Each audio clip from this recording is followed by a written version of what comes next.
Okay, so let's kick off. Welcome to TechFest, a very big Christmas special, as you can tell by the extra expense we've spent on the gifts on the opening title. But wait till you see this. I should have had some Christmas music. What do you think of that, Alec? Is it that your colour? I think my face says it all, Paul. Yeah, so this is a Christmas breakfast buffet. Most of you, I think, that are attending today have been previously, but if you haven't, very quick introduction. My name's Paul Bailey. I am a digital designer. I work for a company called Spark. I've got 4 tiny humans, which keeps me occupied most of the time. And I've been co-presenting TechFest. It's nearly 2 years, isn't it now, Alec? I think we've been doing this. Yeah, it was February. Yeah, so almost 2 years. Yeah, and we have a monthly meetup, and every month we try and bring together people from around the Nottingham area to talk about design and technology and stuff that is really interesting. So far, it seems to be going okay, I think. What do you think? Yeah, very good. I mean, when we started doing it, I wasn't this grey. I don't know if there's a correlation. I think normally we do it in the office, and Alec has got a little reveal. So if you want to do your reveal, I don't know if we're going to be able to see. I was definitely prepared. Yeah, well, we practice this, didn't we? Today, Ta-da! in which we'd usually be doing TechFest, which is great because actually being in the office is great, but not seeing everyone and doing an actual event is a shame. So yeah, I hope to see people here when we can. Hopefully that's soon. So yeah. The big question I think is on everybody's mind, Alex, is how are you going to eat all of those sausage and bacon cobs? Well, they've been piling up for the last 6 months. I've got 6 months of TechFast bacon sandwiches to get through today. Did you not cancel the order? No? No, I don't. I'll tell you about that later. First, one of the things I wanted to say is just a really big thank you. We've had some brilliant speakers this year, and every single one of them has put a lot of time and energy in putting their talks together and actually then getting up at the crack of dawn to come and actually deliver it to people in Nottingham. So I think both on behalf of me and Alec, really, really big thank you to all the brilliant speakers that have given up their time this year. So what about today? So today format's going to be a bit different. We're not going to do the usual kind of startup. We are going to roll off pretty much straight away with the talks that we've got. And we're doing a series of kind of lightning talks. Everybody's got 5 minutes and we've got a timer. I've got some bells that will chime after 5 minutes so everybody will hear. But what's on the menu? So first up, for starters, we've got the wonderfully eloquent Rob Van Tol giving us a service designing your COVID Christmas. We've also got the wonderful Jess White, who is going to stick with the Christmas theme and tell us about a .NET Christmas Carol, which is intriguing. For the mains, we've got Pete, and an IoT isn't just for Christmas, and he promises me that there might be we might be get to see his baubles in that, although we'll wait and see. And then we've got Yvette telling us why a BA should never do DIY with spouses. Wave for that. And then finally, for dessert, we've got Seb telling us why DM in your project is almost always right or not. And that's DM stands for delivery manager, not danger mouse, as I. Is that because the French are best at desserts, Paul? Because I think that's fair. I think that's fair. Yeah, I think if you look at the dessert range, the French usually stack up. Mind you, did the French invent jelly? Where does that come from? I'm not sure it's the most famous creation. I thought jelly was actually a danger in itself. So. Yeah. So each speaker's. What do you think to that, Alec? Things by me, Paul. We've had it. We need to talk. Well, this will teach you not to review the deck, won't it? Before I put it together. So each speaker's only got 5 minutes, and you can win a prize. Woohoo! Right. So we've actually got. I'm really excited about this. Our first officially branded merchandise. So we've got some NottsTechfast's mugs, coffee mugs. They're yet to arrive, but I'm promised they'll be delivered any day now. And we're going to decide how we're going to get people to win these. Are we going to go down the tweeting route or the Slack route or what? Well, I think send us in any form you like. There's Slack or Twitter or on Meetup or drop something there. Yeah, the best festive backdrop that you can find this morning, I think. It can be digital and virtual, or, you know, your real, you know, backdrop to where you're tuning in today. Yeah, so let us know through whichever way, and then we'll pick some winners. So that is that like where they're sitting, where they are, or should we go broader than that? Shall we do Christmas jumpers as well? Yeah, what the whole festive package. All right. So the best festive tweets or slacks with the hashtag NottsTechfast or on the NottsTechfast channel. Is that right? That's the right one? Yeah. Yes. Okay. So first up, now we have the awkward transition period where I stop sharing. And if Rob, if you want to jump in and share that a Brexit joke about the awkward transition period? Because we can't have that. Okay. Hopefully you can see my screen. We can, and I'm just about to set the timer. Rob, 60 seconds to go. I'll give you a 60 seconds to go shout, okay? Okay, 5 minutes. God, that's so tough. Welcome to Service Designing Your COVID Christmas. And actually, for me, this is every Christmas, but it's made worse by COVID. Here we've got a little user journey of the days of the holiday. And you can see, even without understanding, there's a lot going on some days. And then there's this drifty time I find difficult to deal with, the in-betweeny times, in between Christmas and New Year, and in between New Year and starting to work again. And down the bottom are some of the themes involved in that. I'm using in the red a format I used in a previous talk about the psychological hungers that we have for stuff. And in the blue, I've nicked some ideas from the NHS's 5 ways of well-being to kind of think about what feeds me well. And what feeds me, and indeed hopefully everybody, is first of all, some structure. You need to know what's happening. You need the day to be divided up into discrete bits. You need some incidents, some drama, some spontaneity to your day to, again, lift it from a sense of sort of flat, ennui, lacklusterousness. Stimulus of your senses, not just, you know, mouth senses, which get slightly overused at Christmas time. And you need recognition. Hey, hi, Rob, happy Christmas, to be seen and to be recognized. And ideally, you need some contact, where you share stuff with people and you feel that they get you. You know, it's been a difficult year for me, hasn't it? Yes, ... And from the NHS, they really encourage you to connect and also to give. And, you know, these big days of the holidays, not a problem. This middle day, it does go on a bit.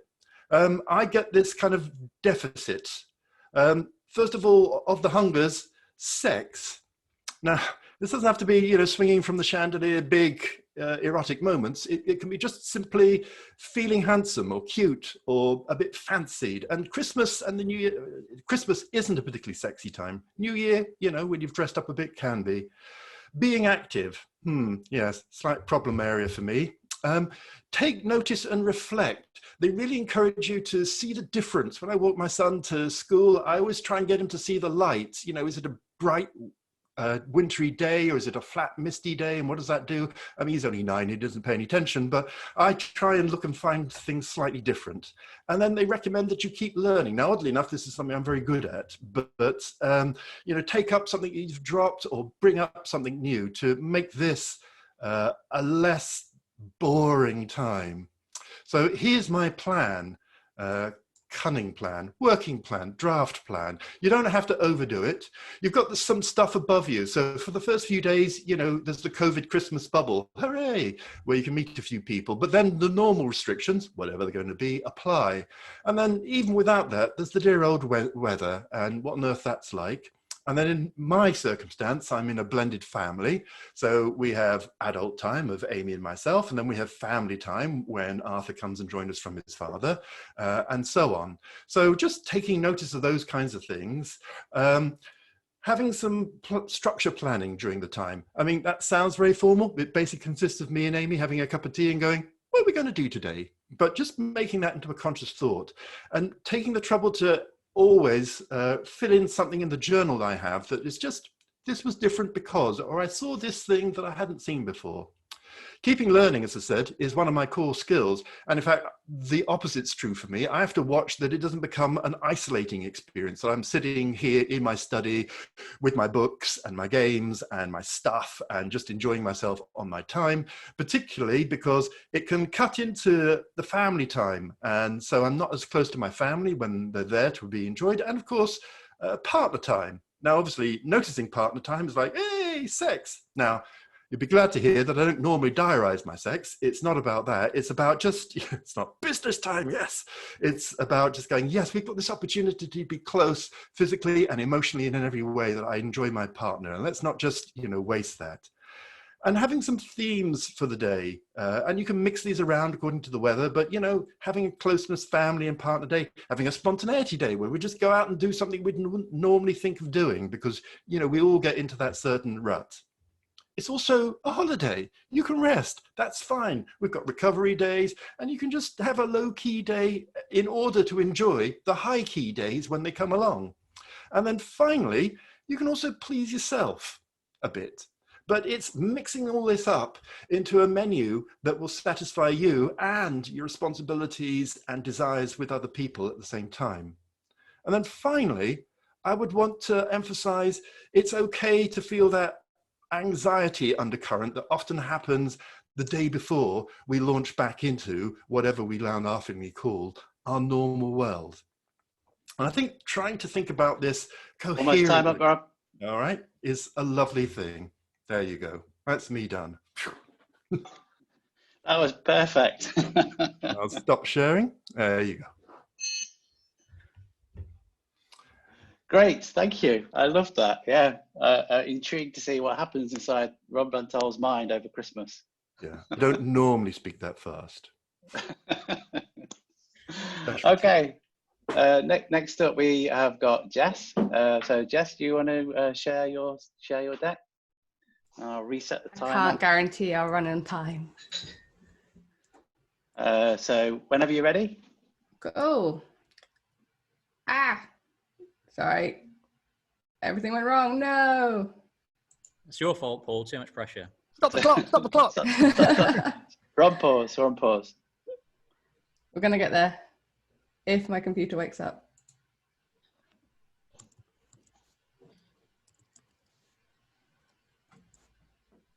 Yes. Okay. We're in. Okay. Hope you're sitting comfortably, because now we'll begin. I like to tell the story of a .NET Christmas carol, a nerdy Christmas tale. Delphi was dead to begin with. There's no doubt whatever about that. If I'm going to steal from Charles Dickens, I might as well start straight away. Bah, humbug, said Scrooge. I don't feel at all festive about .NET. On the eve of Christmas, Scrooge went off to bed, determined he would not dream of .NET. He would dream of JavaScript, Ruby, Rust, anything but that foul .NET. When the clock struck for midnight, Scrooge was rudely awakened by a visitor. Bong! He saw a glint of silver in the corner of his eye. And who was it? It was Clippy. It looks like you're thinking of doing .NET development. I'm the ghost of .NET Past. Would you like help? I thought you were dead, said Scrooge. I'm never going to die, said Clippy with a wink. Do you remember the days of Visual Basic 6? Back when Windows was that glorious grey and everything in the UI was fantastic. The good old days when WinForms was everywhere. It's shiny and nice, yes. We made lots of useful apps with it. Would you like help? I'm not convinced, Clippy, said Scrooge. I remember those days. Everything was slow and clunky, and it took bloomin' days to make an app. Oh, I'm really not convinced at all. Time was up and Clippy was swept away by a blue screen. Your next visitor will come when the clock strikes 1. Bah, humbug, said Scrooge. Back to bed. He slept peacefully until yet again, bong, the clock struck 1. He heard a rustle at the window and a clatter of a ladder. I am the ghost of .NET Present. It was Scott Guthrie.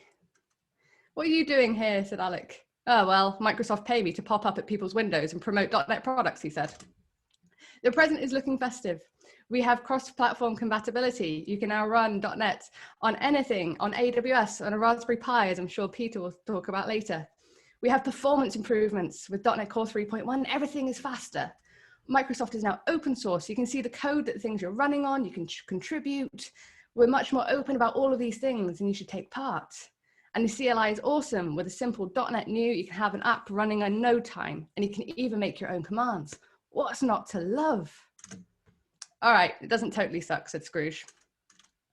He heard a scream as the ladder fell away and suddenly Scott Guthrie disappeared. Your next visitor will come when the clock strikes 2. All right, back to bed, said Scrooge. And yet again, the clock went. Why he has a big clock in his bedroom that strikes so loudly, I have no idea. Bong! He saw a shimmer at the curtains. I am the ghost of Dead No Future. It was David Fowler. How long have you been behind there, said Scrooge. You don't want to know what I've seen, said David Fowler. There's a bright future for .NET.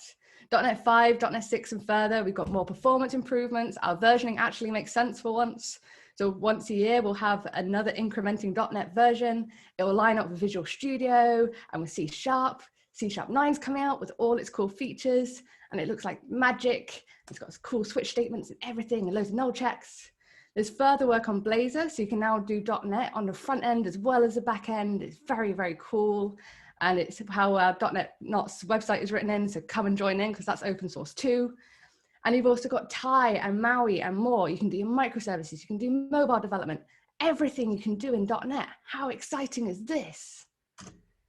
All right, I'm convinced, said Scrooge. .NET is awesome. Pass me a laptop. Hee hee hee. Off went David Fowler, back behind the curtain, never to be seen again. Merry Christmas, one and all, said Scrooge. And Alec tried his hand at development, all for the better of all of us. The end, and Merry Christmas. Amazing. Oh, I love that. That was great. And in time as well. Pete's face was Yes. like a child at Christmas while you were doing it as well. That was fantastic. Yeah. I can't believe you made Clippy look cool. Clippy's always cool. I'm disappointed I now have to follow that though. Darn it. Maybe you are going to have to show us your Christmas baubles after all, Pete. Woohoo! Avert your eyes. So next up then we've got Pete with IoT isn't just for Christmas. So Pete, if you want to share your screen and I will reset the timer. I'll remember to unmute myself as well and reset my own timer. Tell me when you're ready to go. I am ready. Ready. So this is IoT isn't just for Christmas. And I actually spent a little bit of time learning how to make snow drop on PowerPoint. I was quite impressed that I could follow a blog post. Yeah, that's usually what I'd sit there and leave going. But, you know, someone could pause that on YouTube. But Morgan Bell recently, she tweeted asking whether or not we prefer to give or receive at Christmas. This is before the watershed. So my answer is that as an adult, generally we prefer to give because, well, you know, we've pretty much got everything we need and everything we actually need is just way too expensive. So it's just going to be socks if you're going to receive anything.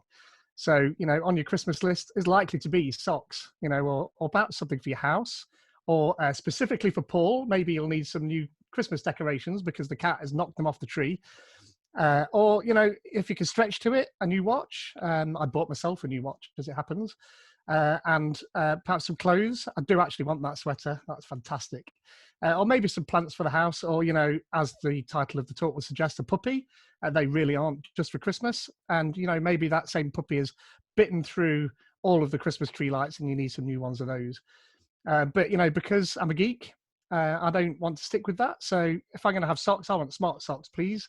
And these sensorial fitness smart socks are $400, but they do measure all sorts of things, including your gait and step length and cadence and your stride and all that sort of stuff.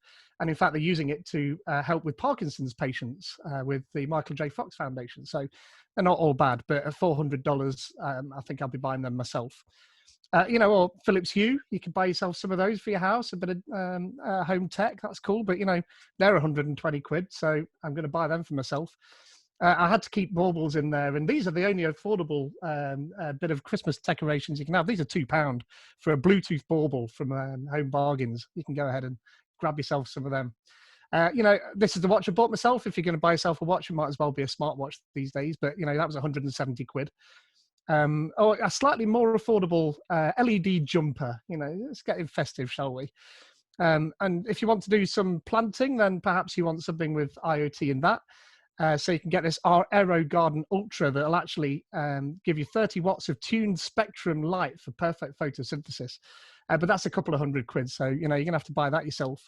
If you want a puppy, but you don't want to have to clean up the mess, then you can get this rather uncanny valley Tombot emotional support puppy. It's a fantastic idea. I really do like it. And I'm not going to show it to my daughter because she will want me to spend the £400 that it costs to buy that. Yeah, and it's odd as well. But if you want a really odd puppy, then, you know, get this thing, which they list as the list of things you can have is detection of guns and explosives and gun residue and exploring hazardous environments. And then a little bit further down, guiding the blind. So if you have this as a guide dog, you know you're going to be safe. Or you can have that and no one will come anywhere near you. That's just a 3D model. But if you want Christmas lights, you know, we want IoT in that. So go ahead and buy these £419 worth of twinkly Christmas lights. They're fantastic. But you go and buy anything with IoT in it and you're going to get hit with problems. AWS is going to go down and your Roomba is going to stop hoovering up and your fridge is going to turn off. So go ahead, just build it yourself. I built that. That's Santa waving from a microbit. You remember the socks that measure cadence? Well, you can do that with a microbit. That's got a gyroscope and magnetometer, and you can write some code in that. Or, you know, you can write your own Alexa code. You can't hear me speaking over that, but that's me telling the Alexa to tell my Raspberry Pi to turn the lamp on and off. You could do that. That's far better. That's way more affordable. And, you know, you could tech up your baubles. You could put an ESP32 in there. You can have a little countdown to Christmas in there. And that's even Alexa enabled. Or, you know, if you can't afford to buy the Alexa part, you can just do it with a microbit instead. I like that. Or build your own smartwatch. I like that. Put an ESP32 in there and you can have Android notifications on your wrist and, you know, look like something out of Halo maybe. Or build your own internet-connected LED twinkly sweater. I would have had little videos in here, but as you're streaming to YouTube, I didn't want your video to get removed for copyright. But that's Jim Bennett and Olivier Bloch on the IoT show there. And I think they're running a competition at the minute so that you can win one of those. Or, you know, an LED plant that this is a Raspberry Pi based thing that will react to your voice or your expression. Or build your own dog. Or, you know, play Snake on your Christmas tree lights. I like that idea. That's really cool. Or build a Pac-Man version, or, you know, do what the piano guys did and react to music. And again, you need to go watch this. The links are there, and there's a couple of things coming up. If you want some IoT stuff, IoT for Good show today, the Cloud Skills show, building a robot arm at DDD on Saturday. And on Thursday, we have Catherine making a Mohit Buddha at Knots IoT. And I've just released a Pluralsight course on Azure IoT Hub. Thank you very much. Cheers. Shameless self-promotion. We can't beat it. That was great, Pete. Can you just go back to the links, the links that you showed? I absolutely can. Oh, Christmas QVC special. Yeah, I like that. You can make. Right. Yeah. That's cool. You see? Yeah. Take. Oh. So go and have a look. That last one. Go and watch that video that the piano guys did because that's just fantastic. They had 500,000 LEDs and 45 kilowatts of power to power them. And the police actually did come at the end, you'll see. But they can't make fun of it, but the police actually did get called out to them. But yeah, it's well worth doing. I think that's most of everybody's afternoon taken up there, I think. Yeah. That was brilliant, Pete. Thank you very much. Really loved it. Yeah, really interesting area, the whole kind of IoT thing. And I really find it fascinating, that kind of how people are applying it to all these different ideas. And some people are getting it really right and some people are getting it really wrong. Yeah. So it'd be interesting, really interesting. For me, it's about being able to learn something. You know, if you want IoT tech, get something that you're going to have to learn how to use it or make it, and you can take that away. More than just Christmas, isn't it? Yeah, yeah.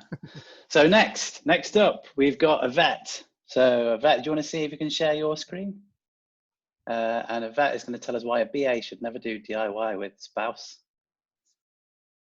I think. I thought we were going to have to edit this because when I first saw it come through, I thought it said Scousers, and I thought you can't say that. I'm just ad-libbing while Yvette's putting her stuff together, so bear with my bad jokes for another 20 seconds. What's it like being in the office then, Alec? It's quite surreal. It's quite surreal. There is one other person using the office today who wondered what was going on while I was here, but yeah, they seemed so surprised to see another human being as well. Can you see that? Yes, we can. Is that it? Can you see it? Good, okay. That's one thing.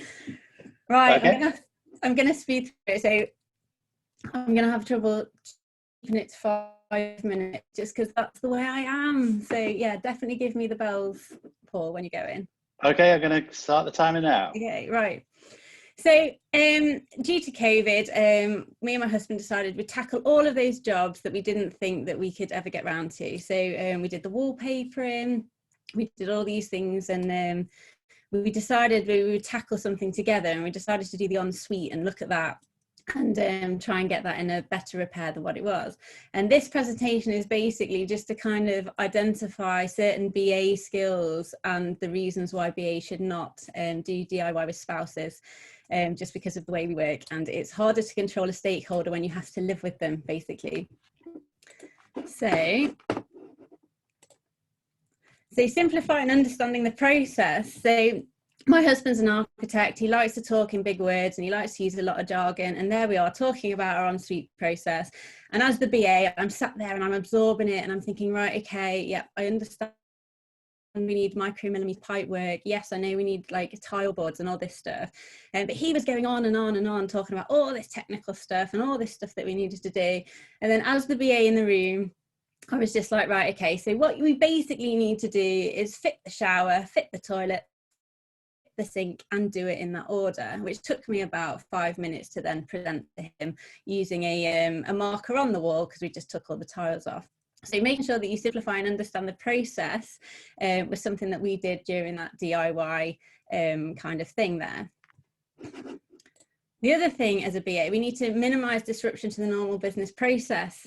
And so as things started to get delivered, you know, my husband decided, let's just put it there, let's just put it there. And as a BA, you kind of sit down and look at these things and just think, well, hang on a minute, is that going to disrupt our day to day?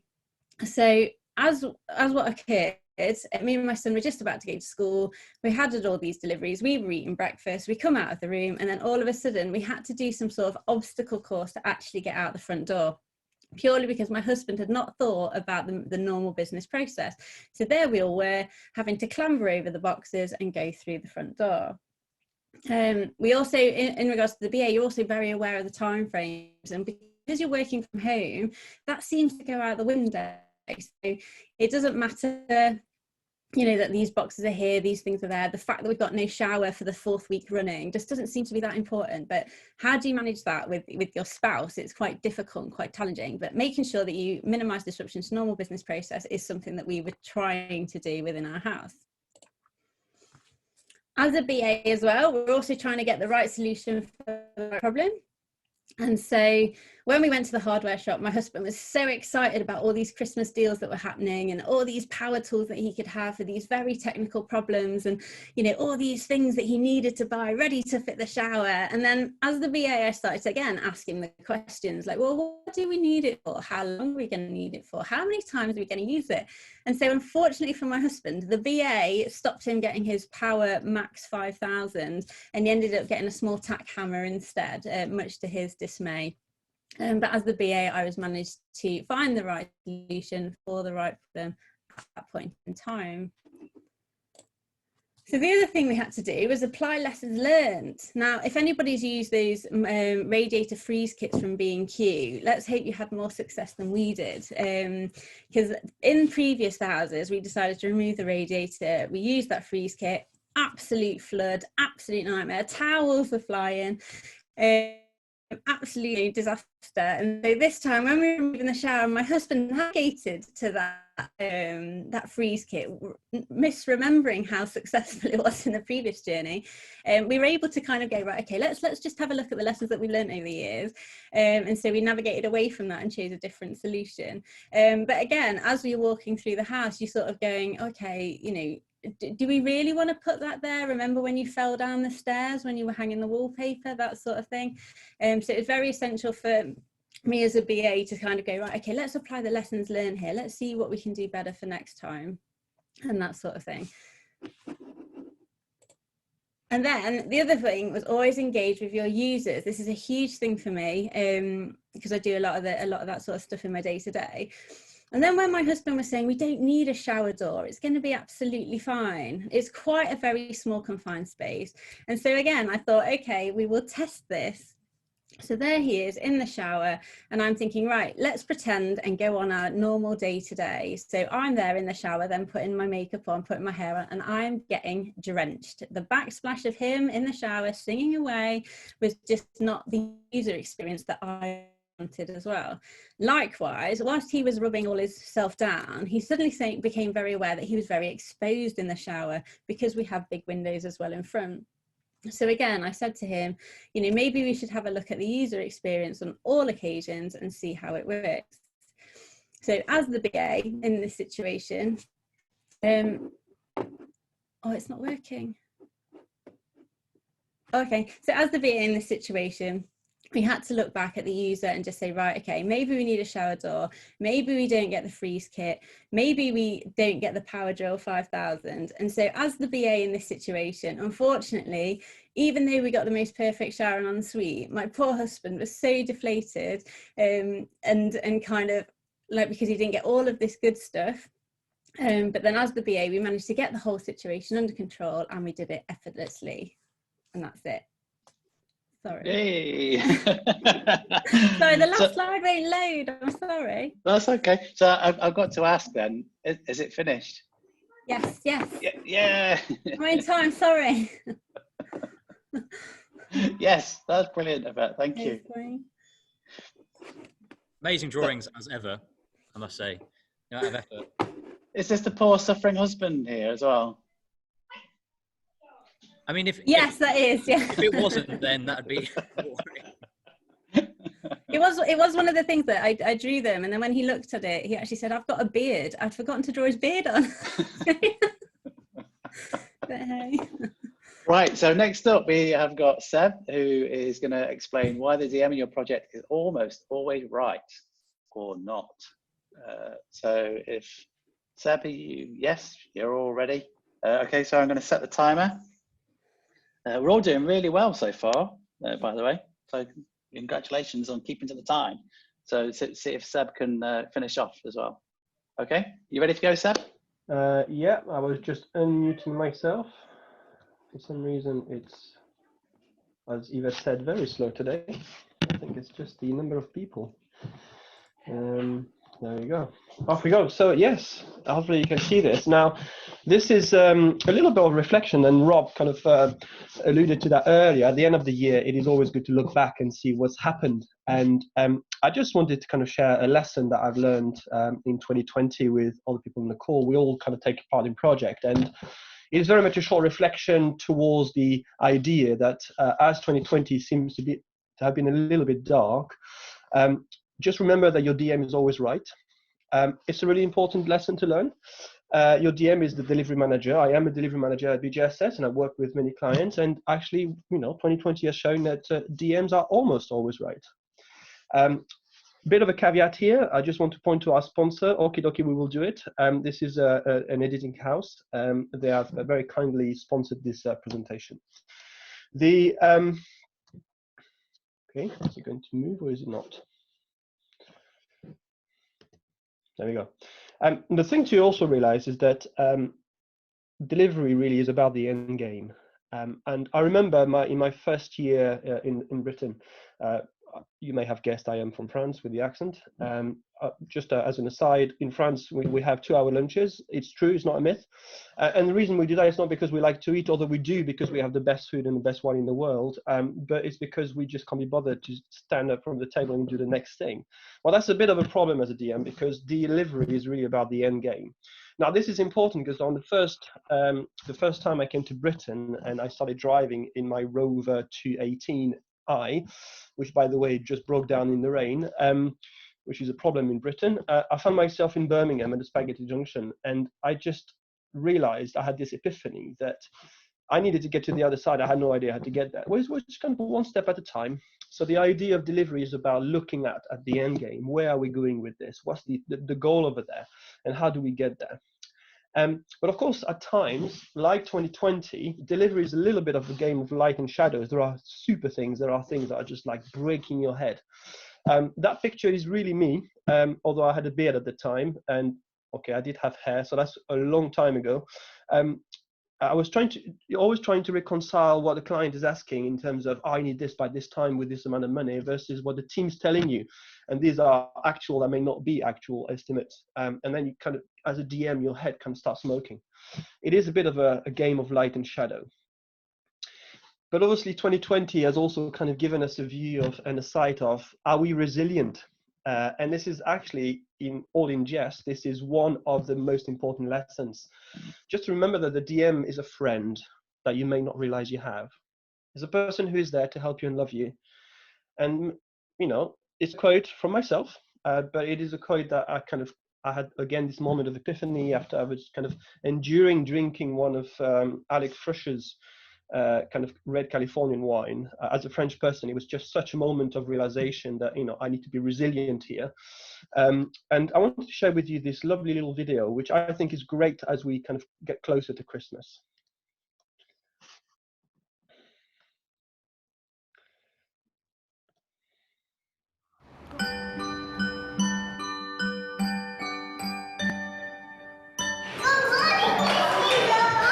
Morning, everyone!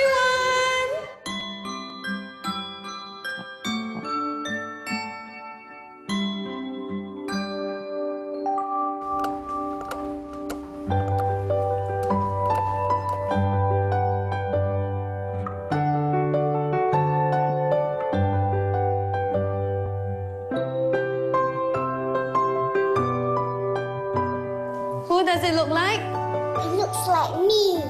That's right. I want you to do everything that you can to knock your toy down.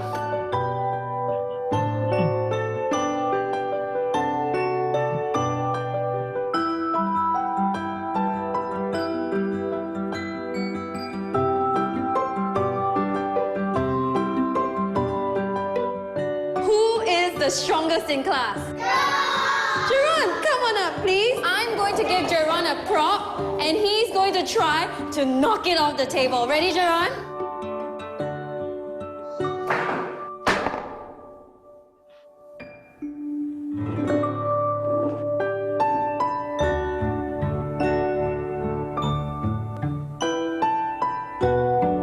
Okay, children, who can tell me what it means to have resilience?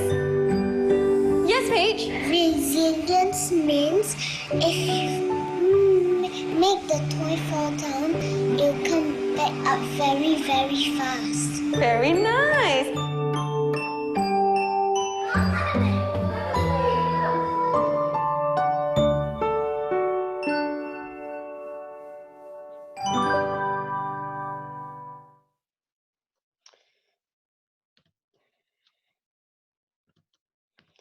I hope you agree. I think that's a lovely video. And as we get closer to the end of the year and we all look back, as Rob suggested, moment of reflection, you know, how hard 2020 has been. Well, from a delivery perspective, you know, whether it's been a project from home, a project with dealing with people who are having difficulty with being at home and being remote and lonely, just remember that DMs are real people. And it's really important sometimes to also remember and to say to the DM, I love you, delivery manager, because we are human beings, mostly. Thank you. Oh, what a brilliant way to wrap things up. Yeah, I love that video. I'm not sure about telling the DM I love him. I might have to build up to that. Let's embrace it, Paul. Yeah. Right, Alec, how are we going to do the competition winners? Have you been scouring the interweb to see people's posts? Yeah, I did slack you about that to say we need to take it offline. So that's awkward. I was concentrating. I was engrossed in Seb's amazing talk. Practice with cute children. I think that's cheat code. Really, that's not fair. Okay, so we will announce winners on Twitter. Twitter and meet up at another point. you don't even have the mugs yet. So, you know. I don't. They will arrive. They will. They will arrive. Have your Christmas morning Bucks Fizz in a TechFast mug. Oh, That's yes. a tradition. I don't know what people have on Christmas morning. Okay, so I guess all that leaves us to do is just to thank the amazing speakers today. Some brilliant talks there. A really great way to end the year. So yeah, big thank you. That was fantastic. And just to wish all of you a very Merry Christmas, and just to thank you for your support throughout the year. This event wouldn't be what it is without you turning up every week. And I'm always amazed that anybody turns up at this time in the morning. So big thank you to you, and have a really brilliant Christmas and a really happy New Year. Absolutely. Thanks, guys. Yeah. Okay. Thanks, Paul. Thanks, Alec. Everyone. Thank you. See you Merry later. Christmas.